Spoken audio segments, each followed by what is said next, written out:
Fire and Fury reveals Donald Trump's disturbing nightly habits. If you've spent any time weeding in the gardens of corporate America, you surely have heard of the habits of highly effective people. Perhaps you're one of the 25 million who read Stephen R. Covey's book Once Upon a Time. Maybe you went to a seminar. A few months ago, a local executive reminded me of Covey's contribution to the workplace. Hard to believe it's been nearly 30 years since Covey, who died in 2012, set boardrooms and business schools abuzz with his self-help advice rooted in character over personality. Donald Trump has some fascinating habits. Author Michael Wolff's explosive tell-all, Fire and Fury, Inside the Trump White House, promises a peek at a level of dysfunction that is truly mind-boggling. And while Wolff has critics who doubt his reporting, it's hard not to delve into the madness. One of the most shocking scenes painted in the book is the POTUS bedtime routine, a mix of unhealthy habits and bizarre rituals. We've gone through numerous claims to find the most interesting parts of Wolff's tell-all. Here is what Fire and Fury reveals about Trump's bedtime habits, and the effects they may have on his health. You won't believe what the Secret Service spent $60,000 on for Trump. He sleeps alone. According to reports, Donald Trump and his wife, Melania, sleep in completely different rooms. If this is true, it makes them the first president and first lady to sleep in separate rooms since the Kennedys.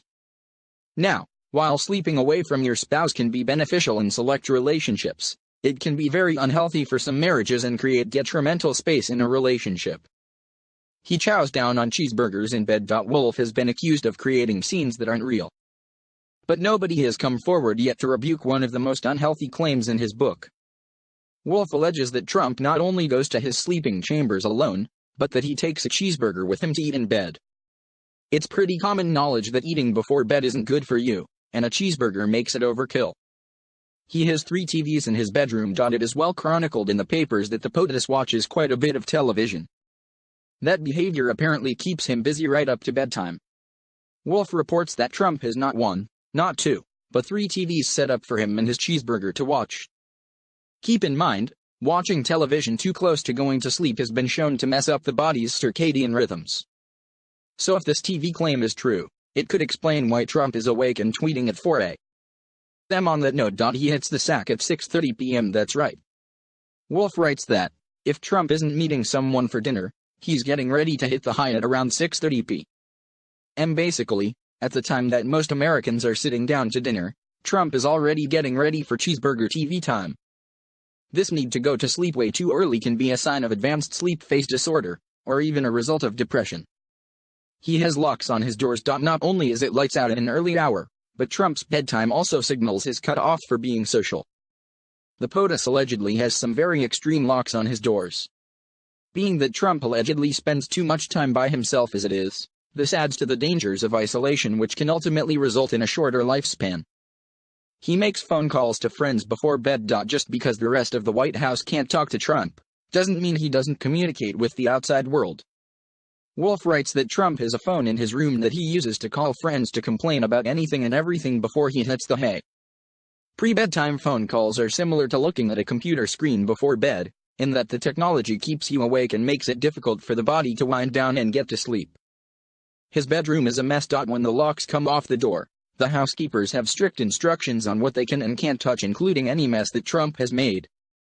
The book alleges that the White House cleaning staff isn't allowed to clean Trump's bedroom unless he says so, and that he ends up stripping his bedsheets on his own. Not coincidentally, a messy bedroom can end up ruining sleep patterns, which is an issue the president seems to already have to begin with. He eats a lot of fast food. It has been reported Trump's diet isn't the healthiest, and it's not hard to see why. According to Time, during White House dinners, Trump gets an extra plate of sauce with his chicken. During dessert, he eats 2 scoops of ice cream with chocolate cream pie. His guests get 1 scoop. The president is also a big fan of McDonald's. Politico reported Trump would have someone order him Egg McMuffins for breakfast and 2 quarter-pounders with large fries for lunch.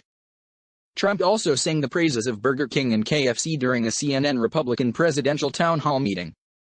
He only sleeps 4 hours a night. Trump stated on the O'Reilly Factor he gets just 4 to 5 hours of sleep. The 71-year-old told former host Bill O'Reilly he works up until 12 a.m. or 1 a.m. only to wake up early to do it all over again. Sleep deprivation can worsen existing health conditions or even contribute to their development. Harvard Medical School's sleep division found some of the results of not getting enough sleep include poor immunity, decreased heart health, high blood pressure, and even diabetes. Sleep deprivation can also shorten your lifespan. He doesn't exercise. Although Trump is an avid golfer, insiders, among them an executive who worked for Trump in Atlantic City, note the president doesn't do much else for physical activity, according to Politico. He heavily depends on golf carts, which limits some of the physical benefits of golfing. It has been reported Trump also uses golf carts when he's not playing golf. USA Today revealed the Secret Service has spent approximately $60,000 in golf rentals so far this year. He's overweight. During an appearance on the Dr. Oz show, Trump was found to be 6 feet 3 inches tall and 236 pounds. Dr. Oz said this would make the president borderline obese, with a body mass index close to 30. It's no surprise Trump is overweight considering his diet and lack of exercise. Being obese can lead to complications such as high cholesterol, mental illness, such as clinical depression, anxiety, and other mental disorders, stroke, coronary heart disease, and increased risk of premature death, according to the Centers for Disease Control. Obesity also reduces productivity.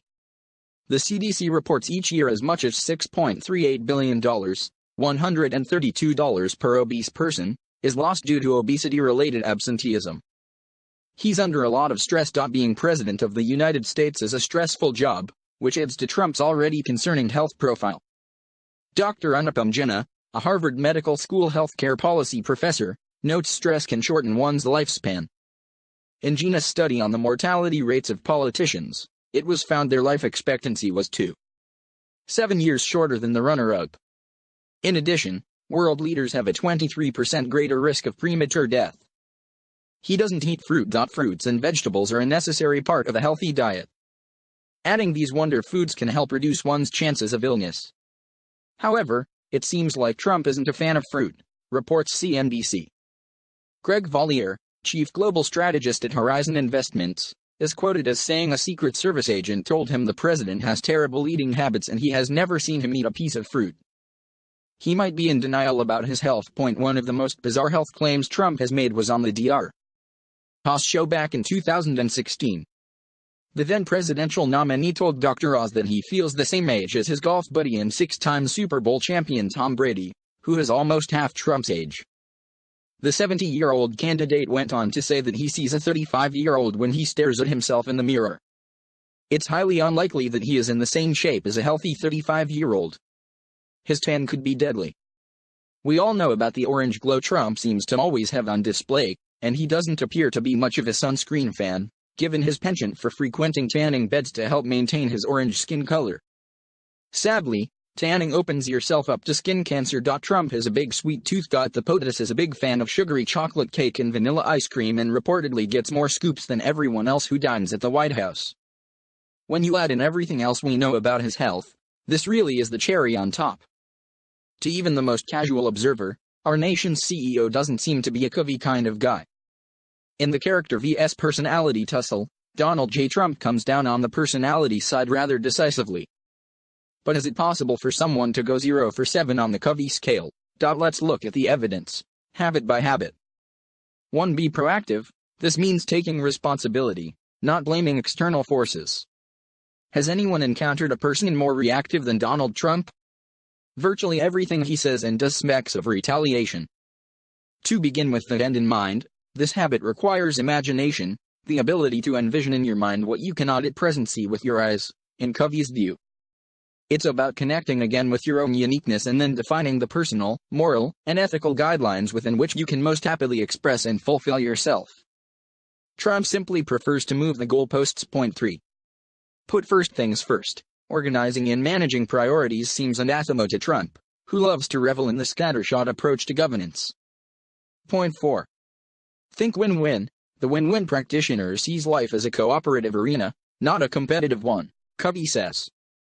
Trump is such a cutthroat, win-lose guy. I'll bet if he gets up on the left side of the bed, he'll taunt the right side all day and call it a loser.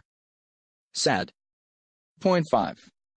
Seek first to understand, then to be understood. Yeah, right. Not gonna happen. 6. Synergize. Valuing differences is what really drives synergy, Covey says.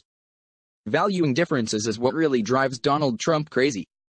7. Sharpen the saw. Covey calls this preserving and enhancing the greatest asset you have by eating well, exercising, making meaningful social connections, reading, learning, spending time in nature. We'll give Trump half a point on this one. He likes golf courses. Last year, a CEO I know said he never considers a candidate's character when voting.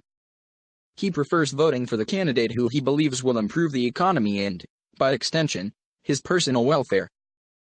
This economics over character stance is preposterous, of course, for I doubt that the CEO would vote for someone with the known proclivities of, say, a serial killer or an Adolf Hitler. Sorry, I guess that's redundant.